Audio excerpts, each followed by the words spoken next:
All right, welcome in everybody. It is Monday morning. We are not even waiting till Monday night for an episode because we got to talk to somebody that isn't available maybe at the as the rest of our guests are. We're talking to one of the big dogs at LSU. We're talking to the director of operations, Brent Haring. How you doing today? Man, I'm doing great. I really appreciate you having me on.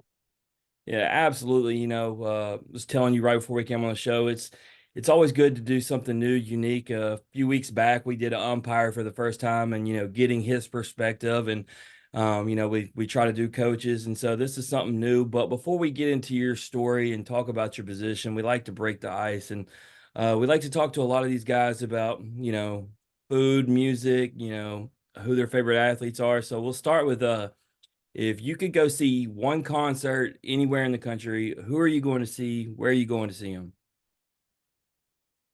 Oh man. Okay. I've seen him a couple of times, but I would want to go see George Strait. And I think it'd be cool to see him uh maybe in the stockyards in Dallas. Nice. Yeah, I've been to many George Strait music festival growing up.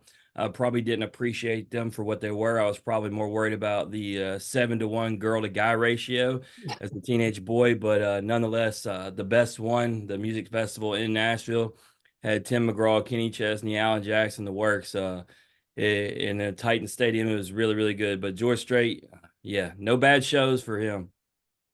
No, yeah, we've seen him twice in Vegas, and man, well, I mean, he's the GOAT in my opinion.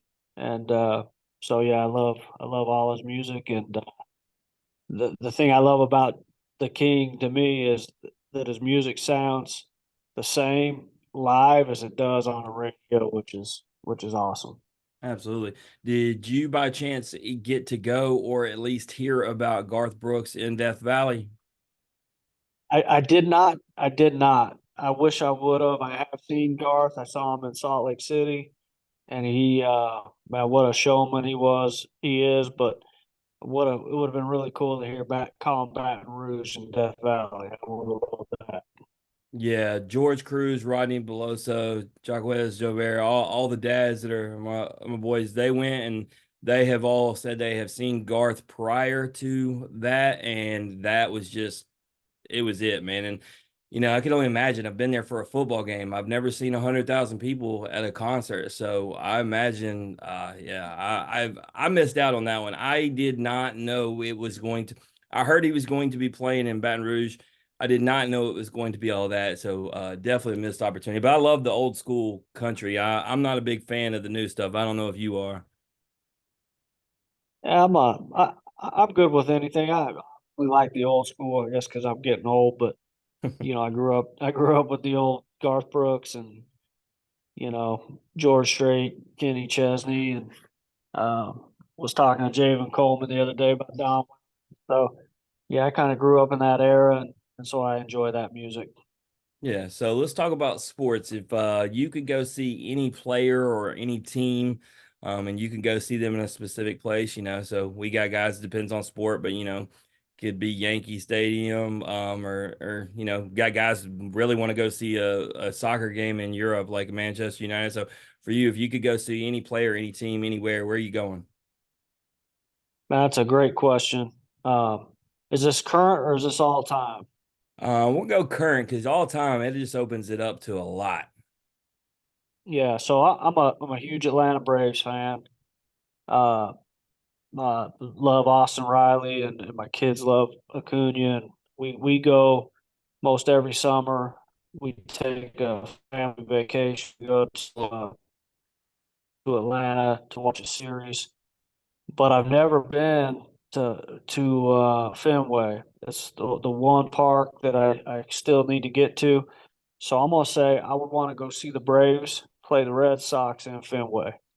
Yeah, I unfortunately, when I was in the Navy, went to Boston twice, both times not during baseball season. So I got to tour Fenway, but did not get to watch a baseball game. And then, as far as Austin, I got you there, Coach. We, if you want to talk to Austin, he's actually from right down the street from me. He's a two-time guest of the show. I get you set up next time you go to the Braves since you're a fan. He is the most humble guy I've ever met.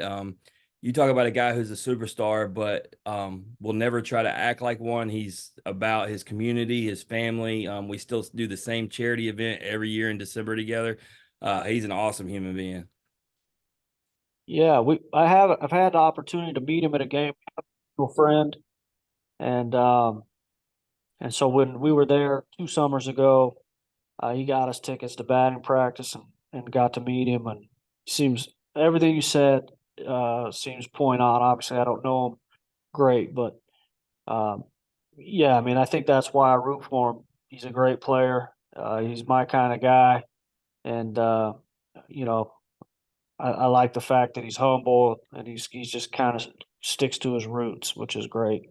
Yeah, when he went to get that contract, he said on the show because it was right before then, and after they'd won the title, he said it was very simple. When he got paid, he just wanted to get some hunting land, and that's what he did. He got him a new truck, some hunting land. Obviously, you got to take care of the wife and kid, but he's very simple country guy, and he knows what he wants, and so you love that about him. But let's get into your story. Where are you from?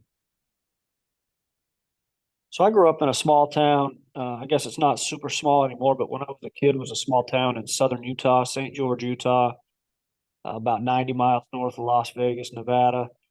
And grew up there. And yeah, it's a great baseball community. You know, back then Dixie College was a junior college, and they were a national powerhouse, and have since gone from junior college to NCAA Division II to now NCAA Division I. Changed their name to Utah Tech, but um, yeah, that's my hometown, and that's what I still consider my hometown outside of Baton Rouge. Okay. And so usually, when we talk to these athletes, we get, their family talk about their parents and everything, but being that, you're in a different part of your life, opportunity, to talk about your current family, wife and kids, so what's the family look like? Who you got in the house? Yeah, so I'm married. My wife Mary, and we have two boys. One's 9, one's 6, and um, they're diehard Tiger fans. Uh, it's kind of fun for me. My older son is he's on the Tom Hanks train and loves Tommy Tang and Thatcher Hurd, and then my younger boy is obsessed with Hayden Travinski and Alex Milazzo, and so I'm pretty fortunate that those guys get to be around, and that the guys here are so good to our kids. And yeah, they're the best. They love baseball. They're playing baseball. They got games tonight, so uh, we're all. Yeah, and it's funny you bring that up about them loving the guys and just how nice the players are. Me and my son were sitting there talking to who were we talking to at the time? I think Justin Lower, but these kids were really scared to ask for autographs, and I told them, man, you just ask them. Worst they could say is no, but I said, I'm gonna tell you they probably won't. I was like, there's not a lot of fans around here. You're at Mississippi State, you're here to see them, and sure enough, they kept asking guys, kept getting autographs. A lot of them having conversations with them, and they found out that real good guys, and it was Justin because he said to him, we're just people too. And I thought, the kid, like, because they see him for larger than life, and don't see it that way, right? Like he says we're just people too, but to them, they're big time. So but they're nice guys, and yeah, they're real good with the kids, and they're good with mine. They were even nice to mine, even though he's wearing Mississippi State. He's usually wearing purple and gold in LSU, but we're from North Mississippi, so he's big time Mississippi State. And I'm not gonna lie to you, Brent, he let me have it yesterday. I can imagine. I We apologize we for even made the big that. screen him ringing the bell in my face. Apparently, I couldn't see it because I had a bell in my face, but all the guys in the lounge said it was on the jumbotron. Well, shoot. Hey, I think Justin hit it on the head. These guys are they're th- this group of kids is they're as good of kids as I've been around. They're humble, um, and yeah, they're the best. I feel really lucky to have the opportunity to be around them and associate with them. Yeah, no doubt. So let's connect to get to when you get to this position. So obviously we talked about your family, talked about where you're from. You don't get into the baseball world unless you played. So, talk to us about your playing experience. Obviously you played college ball. Where'd you play college at? Yeah, I played 2 years at a small community college in Colorado, Colorado Northwestern Community College. Played there for 2 years, and then transferred to a NAI. It was NAIA, since gone to the NCAA Division III level, but it was NAIA. It was Southern Virginia University in Buena Vista, Virginia, and played there for 2 years. And had a great experience in my college career. And really, I think it had to do with my teammates and guys that I still keep up with, and so that was a blast. And from there, I was fortunate enough to fall into a coaching job. So I went in between my junior and senior year. I took a job at the Show Me Baseball camp in Branson, Missouri, and went and did baseball camps for the summer. And uh, what a great experience that was for me. And I found out that number one, I had a passion for teaching the game, and number two, I got to meet a lot of really cool people and great people, former big leaguers and college coaches and college players. And my second year out there after my senior year, I met Coach McGahey at College of the Ozarks, and he offered me a job. And I was excited and jumped right in. And I'll be forever indebted to him for giving me my first opportunity. And so, yeah, I was there for 1 year with him at College of the So let Ozarks. me ask you, Coach, before you got to that, time where you got invited out to the camps and the opportunity, was coaching something that you had thought about at all, or is it something that just kind of clicked when you got that opportunity?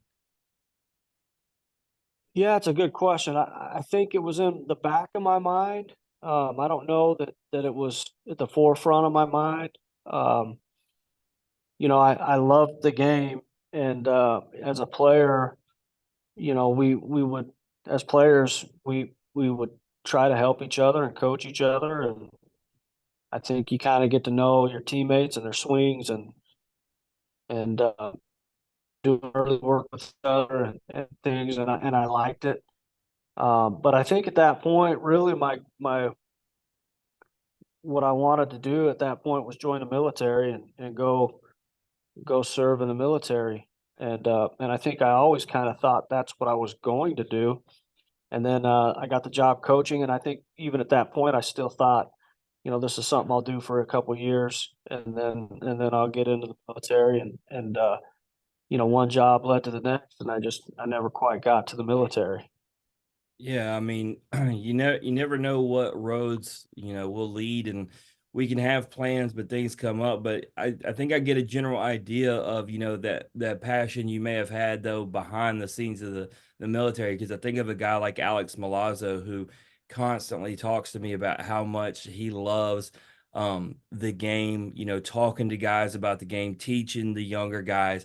Like, I'm certain that even though that's not his career path right now, like there's no way I don't see Alex Milazzo at some point coaching at some type of level, right? Just because he has a knowledge for the game and a love for the game. And it seems like that's what you're talking about. And so it may not be his plan, it may have not been your plan, but ultimately when you have that kind of love for that game, that kind of knowledge, someone like you is needed. And when you get an opportunity presented like you did, you find out that it's a match made in heaven. Yeah, and on the note with Alex, um, and I maybe shouldn't say this, but I'm going to because it's the truth. Alex might be in 20 years, 20 plus years of coaching college baseball. Alex might be have the best pure leadership ability that I've ever seen in a player. He really knows how to lead. He does. He loves the game. If you're watching a game, I would say if he's not playing 90% of the time, he's either on my left shoulder or on my right shoulder, and we're talking the game through the game. He's a really bright kid. Um, I hope he decides to go into coaching because man, he could have such an impact on the game and on kids because he's such a good leader and he has such a good feel for the game. Yeah, I was at But the first practice that y'all had when you came back from winter break, and he was working with multiple different pitchers, and because nobody was in there, it was so quiet that I could hear everything. And just hearing him coach up those guys, talking about what was working, what was not, what they needed to change. Just coaching behind the plate. Obviously that's what a lot of good catchers do, but it just showed how good he was and how he knows. It's crazy when you think about how the stuff that all your guys got, right? Like, I mean, there's a lot of work put into being a catcher and knowing, the pitches for all these guys and what's working for them and what's not and what's best for them to do when you have a scouting report. And so his brain is very impressive. yeah, he's a smart kid, and like I said, as good of a leader as I've seen in a young man, and yeah, he will be a tremendous coach. He's going to be tremendous whatever he decides to do, but I really hope he goes into coaching because he'll have a great impact. As long as they give him time off to go duck hunting, he'll do it because Yeah. his passion for baseball and hunting are pretty even. He's said that before. You can catch him in a duck blind just as quick as you can catch him behind home plate. Yeah, 100%. Yeah, that's 100% accurate. He's got to find a place where he can go coach and still have the time to hunt. So you said you got to the Ozarks, and you talked about appreciation and the opportunity, but when I was researching for this episode, obviously had multiple stops as a lot of guys do as they're coming up the ranks. So continue to take me on that journey of the next stop after Ozark. Yeah, so I went to Mount Olive College in Mount Olive, North Carolina. I was really fortunate there. We had a really good team, and I got to work for a great guy and Coach Lancaster, and um, just good people. That team was really good. We ended up winning the CVAC tournament that year, and um, Coach Lancaster called me in one day and said, "Hey, you have the ability to be a really good coach and coach for a long time, make a living doing this, but you need to go back and get your degree." I hadn't finished my degree at that point, um, so that prompted me to go back to Southern Virginia where I played at that time.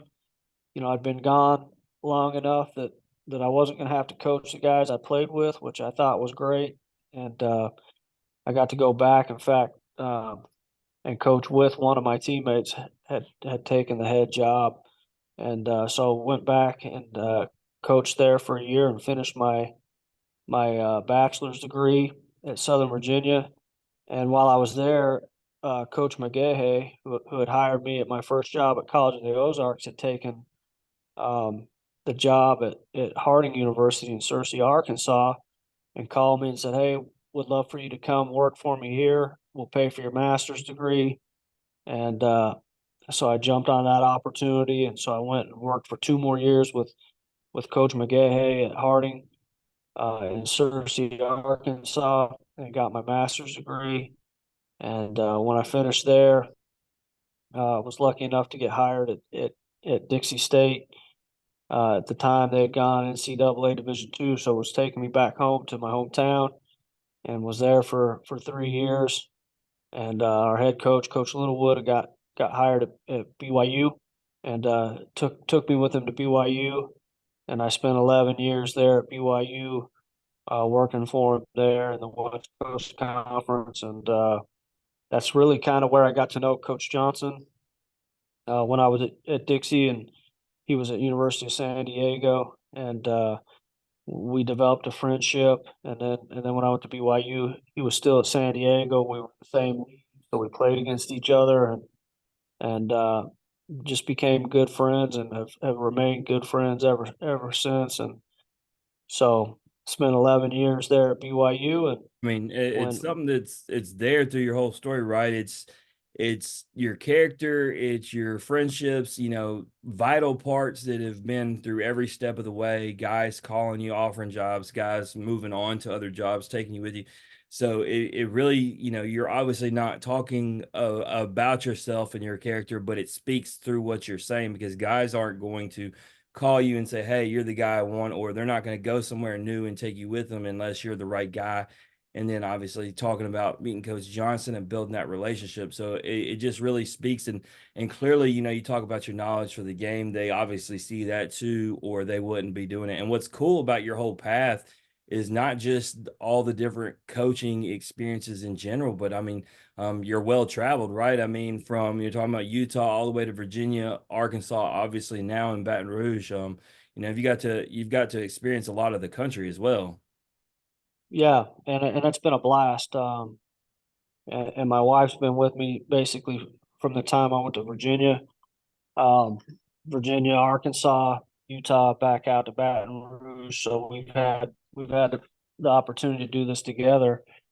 And yeah, I think my career is really just going back to what you said. I've always believed it's about relationships. I think the reason I coach is because I like the relationships with the kids. Obviously, baseball is the vehicle, but really it's about being able to have an influence in young men's lives and use the game as the vehicle to impact their lives for the better. And it's really about relationships. I've worked with great people and I've coached great kids, and I feel really blessed for that.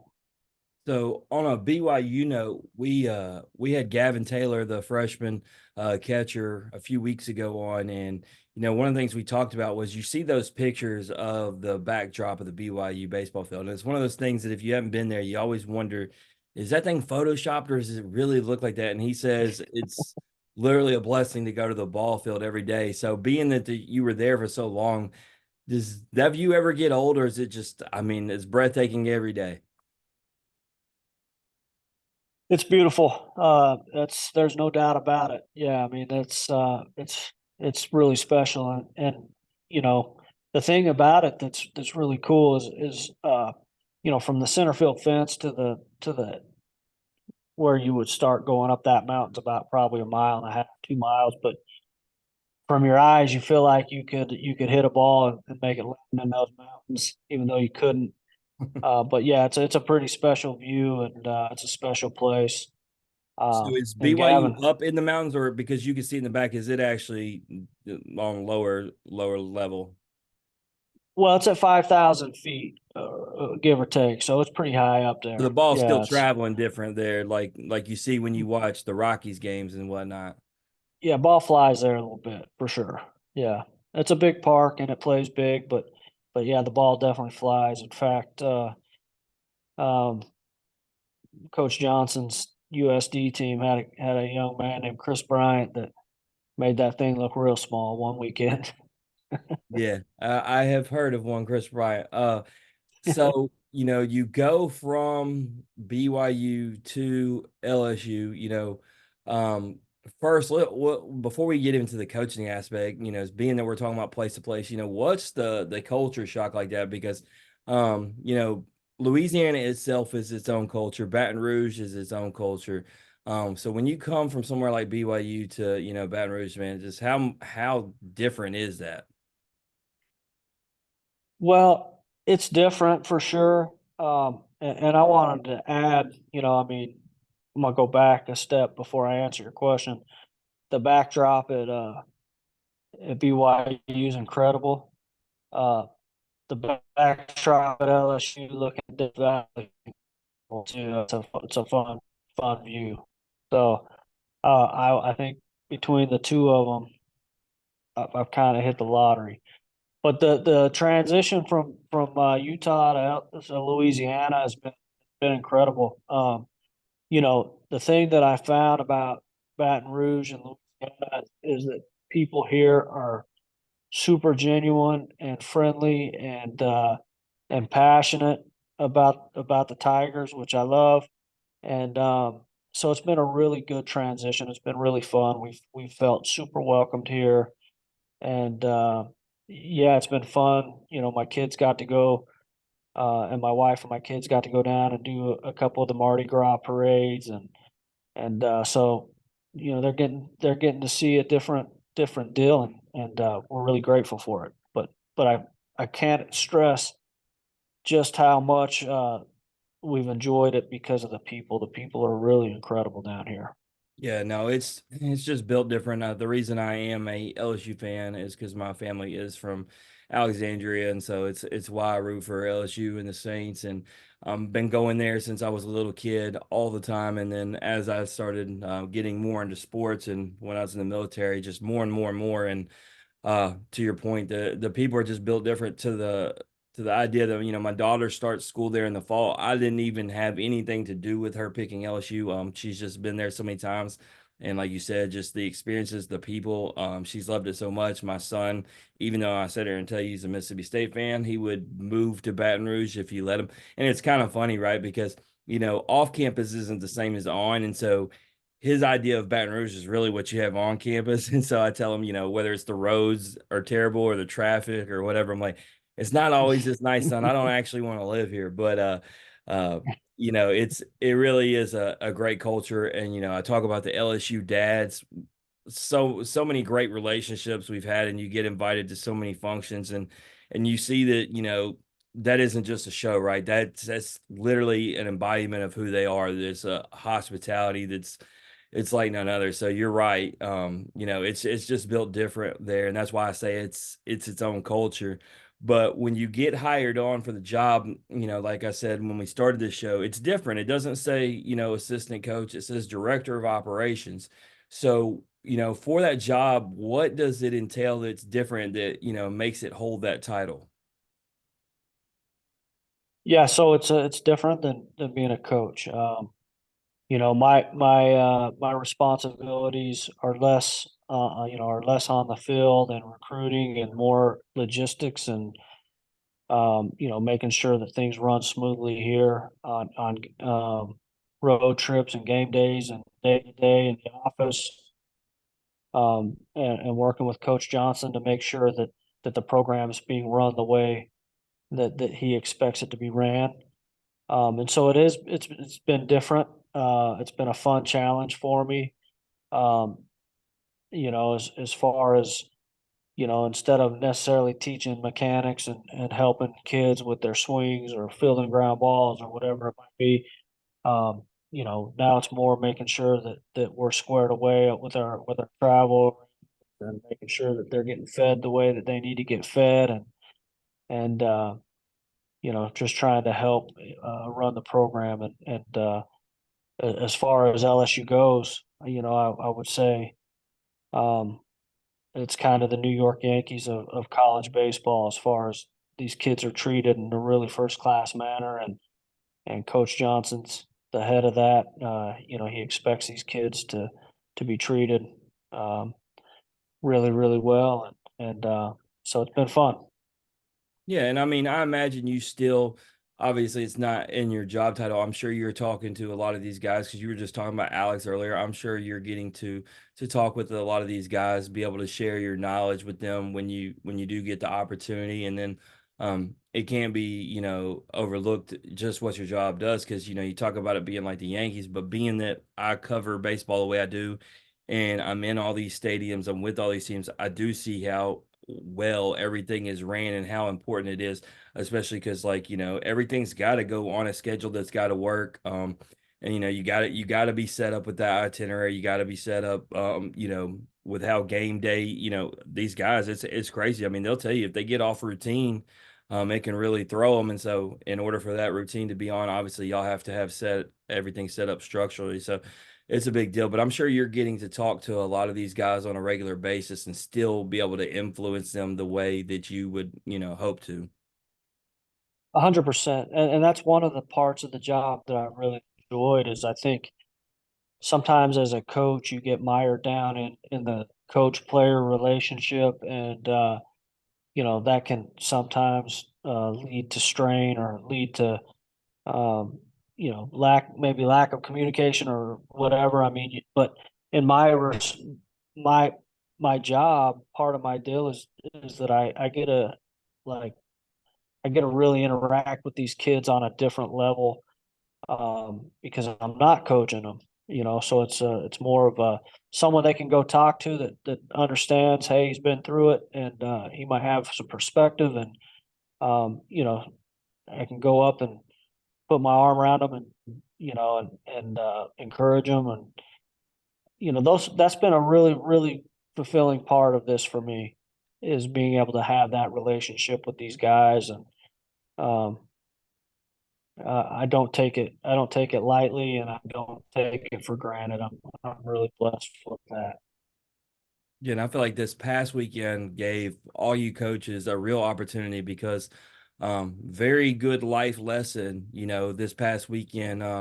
It's teaching about adversity, obviously teaching, how to respond when you get punched in the mouth. And I'll be honest with you, talking to a lot of the guys before the series, they might have needed it.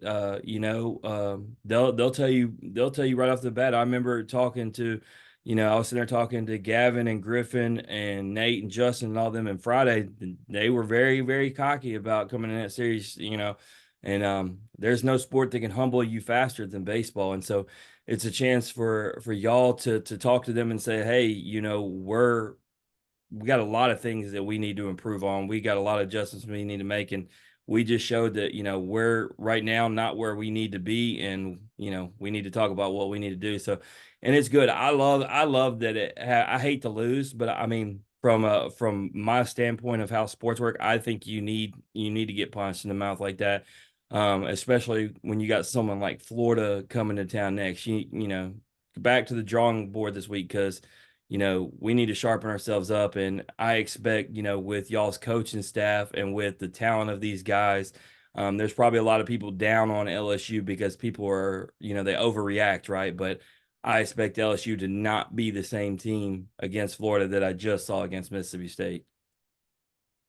Yeah, yeah, I'm fortunate. Coach Johnson, I think, is as far as coaches I've been around, he's as good at seeing things for what they are. And yeah, I mean, I think what you said is 100% accurate. These lessons aren't fun to learn, but I guess better to learn them now than you know down the stretch when we need to not. So, but yeah, 100%. And I think if you go back, and as we've gone back as a coaching staff, and he's assembled, to me, I think the best coaching staff that's ever been assembled in college baseball history, as far as just the guys that are in there. It's a pretty incredible every day to go sit down in those meetings and listen to those guys. They're all incredibly smart, and they're, I think, the best at what they do, with Coach Yeski and Coach Jordan and Coach Rooney and Coach Wanaka and Coach Tucko. I mean, what an incredible group, and Coach Finley and Coach Artigues. I mean, wow, you just you're surrounded by greatness. But with that being said, you can go back and watch that series, and a lot of the issues are things that are very fixable, Mhm. and that's exactly what's on the calendar this week. Is let's go in and get some of these things ironed out, and we'll hopefully put a product on the field this weekend against Florida that is much more LSU brand of baseball. Well, and I can only imagine what the competition is going to be like amongst the guys because if there's anything that people pay attention to, if they really know LSU's team, the depth at the whether you're talking about the pitching or the position players, and when you have a weekend like that, it's an opportunity that for other guys, hey, if they want to prove that they want to have that opportunity, the door kind of got opened by a lot of guys, just calling it what it is, and so I expect, for you guys to have a full on, just competition. I mean, just to use the guy that I talked to yesterday, Jake Brown's hungry, right? Looking for an opportunity. This is one of them. I don't know the plans of the coaching staff, but he may get an opportunity with some things that happen this weekend. And I told him, you have to take advantage of every opportunity given, make the most of it because you never know what can come of it. I think of Cade Beloso last year.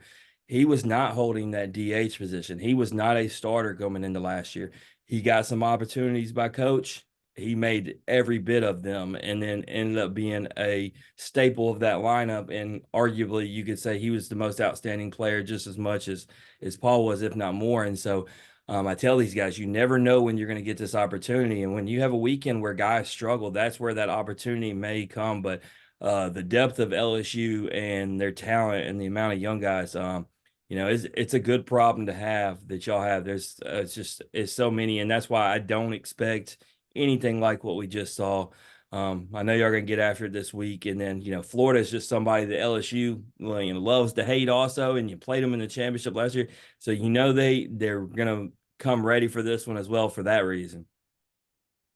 Yeah, they're gonna come in ready to play, and I think as a coaching staff, Coach Johnson will have our guys ready to play, and yeah, and I can't agree with you more. We talk about it all the time. The depth of this team is really, I think, our biggest asset. And you look at a kid like Jake Brown, who I've said it to a lot of people. I think Jake Brown will play in the big leagues. I believe that. He's a big league caliber player. Um, and there's no doubt that he's going to have an impact on this season. And there's a lot of those guys that are kind of sitting in the wings, the Ryan Kucheraks and a lot of those guys that are really good players. And Zev Ruddle, I know he's waiting patiently for an opportunity, and he's a good player. And so there's guys that are ready. And, Coach Johnson, I think, is a master at knowing when to put guys where and put them in and get everybody involved. And so it'll be fun to see how it all works itself out this weekend. Yeah, I don't think anybody has any questions for Jay after last year. He messed around with some things a lot, to try to see things that work. And some fans were head scratching last year as he played around with some lineups. And when it was all said and done, he found the best lineup you could have in the country. And so yeah, you got, it's one of those things that's not easy to just draw it up. You got to change some things, you got to work through some things. You obviously got guys battling, injuries and different things that also come along the way. Like a guy like we recently had Ethan Fry on start swinging the bat hot, but then he gets hurt. That was a wrench in your plans. Obviously, that's just a short-term injury, but these things happen. But yeah, no, I'm absolutely excited for this weekend. I'll be there. Me and my son will be there. Actually wearing purple and gold, and yeah, I love to hate Florida just as much as anybody else. So I definitely look forward to the bounce back. But before we cut you out of here, we play a game called This or That with every guest. You up for playing? Let's do it. All right, very simple. Give you two options. You pick one or the other. Can't say neither. Can't say both. It's brought to you by Chinook Seedery, 8 flavors mild wild, the best seeds in the game. Obviously, a sponsor of the show, but you can find them in the LSU dugout. So I know you've had them, Coach. What's your favorite flavor? Smokehouse barbecue. That is Daniel, my lead host that would normally be here. That is his one. He likes it so much he mixes it with different ones. His favorite one he's came up with, if you get a chance to try, it's called Smoke and Toast, but it's cinnamon toast with the barbecue. He gave it a 9.0 on the show when he tried it live. So he loves that one. So if you get a chance, mix those two together. But let's start off with an easy question. Chicken or beef tacos? Beef tacos. You like hard shell or soft? Soft. All right. Do you prefer liquid soap or bar soap? Liquid soap. Liquid soap only cleans 50% of your body, right, Brent? No, I'm just kidding. I made that Hey, up. I do as that long as I every I smell do that good, every I'm episode. good. Hey, I get some that really believe they'll give me an immediate reaction like, really? And I'm like, no, I'm just kidding. Um, all right, this is the key question for me. This question means a lot. Purple uniforms or gold uniforms? Gold. That was an interesting question last year because it's always been gold, but the guys last year were coming on conflicted because purple meant Paul. And when you're talking about Yeah. Paul, they said, I usually be gold, but I wanted purple because that meant Skeens was in the mountain. That actually, that makes sense. That just hits different. Yeah, I can understand that. How much do you love those new white ones with the piping? Nike and LSU did a tremendous job, especially because you had the delay with the jerseys across the country, which was just the wildest thing.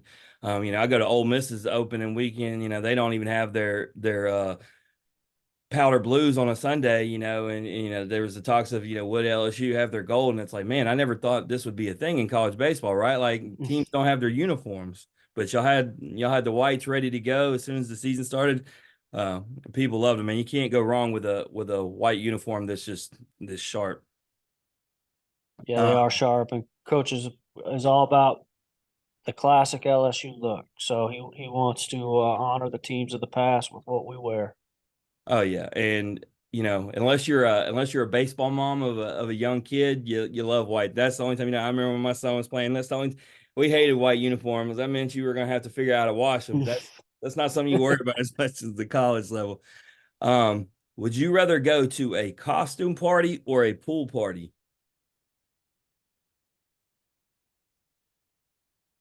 I'm gonna go with uh, a pool party. Let me ask you a question about costume party, coach, because this will be a unique perspective. We've talked to a lot of the guys about it, but the Wake Forest guys, they had four guys. They were their stars. You had Seaver King, Chase Burns, and them. They went to a costume party and they dressed like kids' characters, four of them together, 19, 20-year-old guys. Um, I don't know. Look pretty weird, silly, any word you want to use for it. If you saw four of your guys dressed together as four kids' characters, would you think it was fun or playful? You would think, that's a little weird, guys. Maybe you should have thought about something else. I think I probably try to get to the bottom of why that worked. My my favorite has to be Dylan DeLucia, most outstanding player of the College World Series in 2022. He's a four-time guest of the show, good friend of mine. I see these pictures come out and he's wearing a cheerleading outfit, and I thought, my God, Dylan, what are you doing?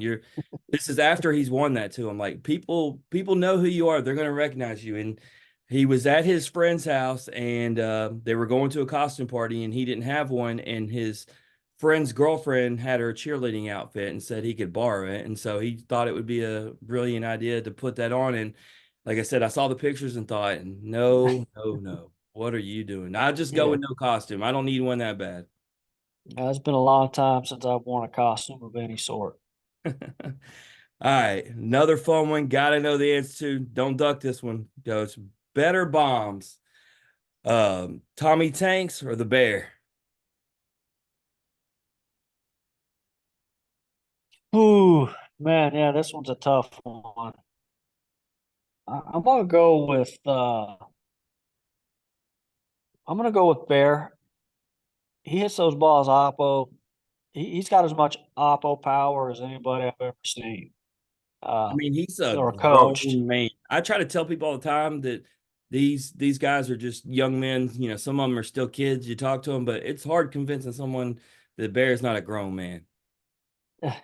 Well, and if I'm assuming you know him a little bit, Yeah.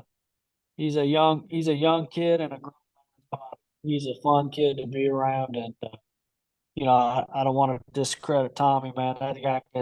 He's got some serious juice, and Man, he that got guy some oppo he power has some too. real He's got oppo power too, and he's got some serious emotion when he hits them. And so, but Well, Tommy like I Tommy's said, claim to fame is he hit it when it mattered the most, and 100%. so he's good to go no matter what. And while we're talking about grown man, it is an interesting dynamic. You forget sometimes. Last year when me and Tommy White were at a tailgate together, and he had said that he wasn't even 20 years old yet, and he's got the full beard, the long hair, and it's like there's no way you could, if I didn't know anything about you, there's no way you could convince me you were under 30.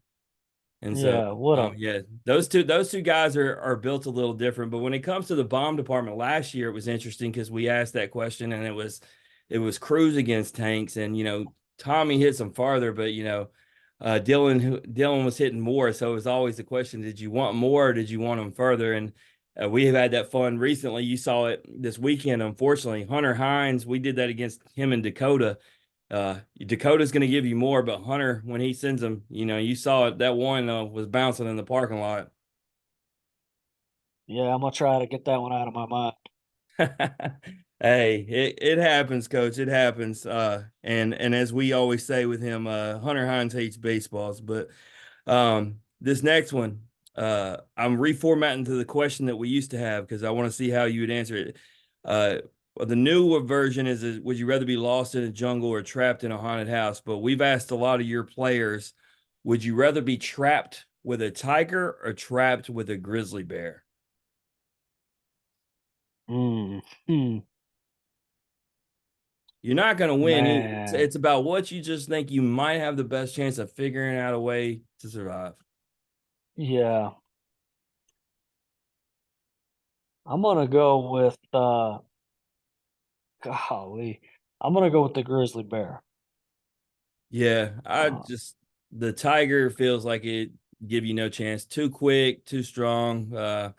Grizzly, I mean, they say you can maybe play dead. I don't. I mean, there feels like I there's was just a better option. I was just gonna say I'm gonna roll up into a ball, see if he'll play around with me a little bit, leave me be. On the jungle or haunted house though, bringing the tiger into it, we tell the people who are quick to say jungle, I don't want a haunted house. We tell them, the tiger's not in the habitat like it is at LSU that's running free, and you're not going to see it coming on top of snakes and whatever else you can come up with. So they always down, but you say haunted house, they're like, oh, give me the jungle. And it's like, you've been in the jungle at night, not where you want to Yeah, I be. don't, not for me. All right, so we go from the two bad options to the two good options. What would you rather have if you could only have one, a private yacht or a private jet? Private jet. I mean, I'm a water person. Obviously, I joined the Navy for reasons, so I say yacht. But like, there's no like people say their answers, and there's no wrong answer in that one. That's the beauty Yeah, of it. All right, yeah. It'd be nice to be able to hop on a plane and go see family or friends, and yeah, it'd be nice. all right. So I got to reformat the last question, the money question that we ask every guest. Would you rather get $10 million in a briefcase? I'll bring you 10 million crisp and 100s in a briefcase, or would you rather win a national championship this year? Uh, I'd rather win a national championship. I've never been super motivated by money. Um, I would love to have $10 million too, Well, but what I love that you'll appreciate from this because it's the LSU guy. We have very few people that say money, even if that's really what they want. They don't want to say that because they know people will be listening. But the best was we obviously had Paul Skeens on, but we had him on our other show, Pros and Joes. So I reformatted and asked that question to him because he had just basically got $10 million and was the first pick. And I said, Paul, would you rather have the national championship or would you rather have that first pick and the $10 million?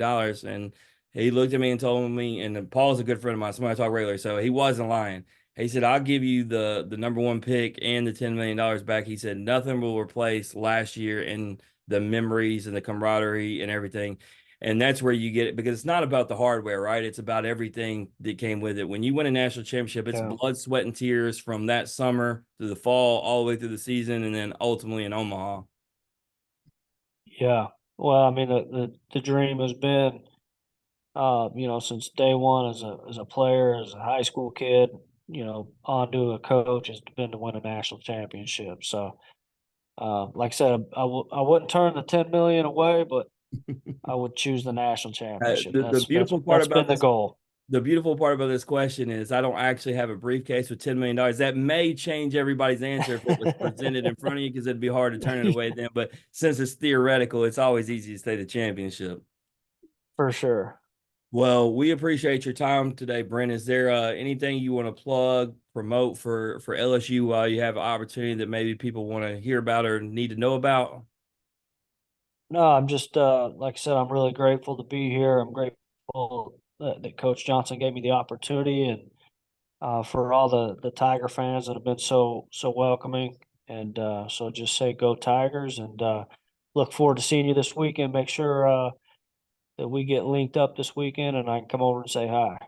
Well, I shouldn't be able to miss you because I get to do the military tribute on Sunday, so I'll be on the field. So we should That's definitely right. talk about it at minimum, but absolutely look forward to it. But for everybody listening, that's Brent Haring, everybody. If you like hearing his story or you just like hearing Average Joe's talk X's and O's, please like and share the podcast on Facebook, retweet us on Twitter, listen and subscribe on Apple, Spotify, and Anchor. As always, ratings, comments, hugs, love, feedback, all that good stuff is welcome. See everyone back tonight. Daniel Ball, the host, will be back, and we're going to stay in Baton Rouge. We're going to have our man Justin Lower on. We're going to get his story. We're going to talk about this past weekend, talk about those improvements we've been talking about with Coach Brent and what he needs to do going forward.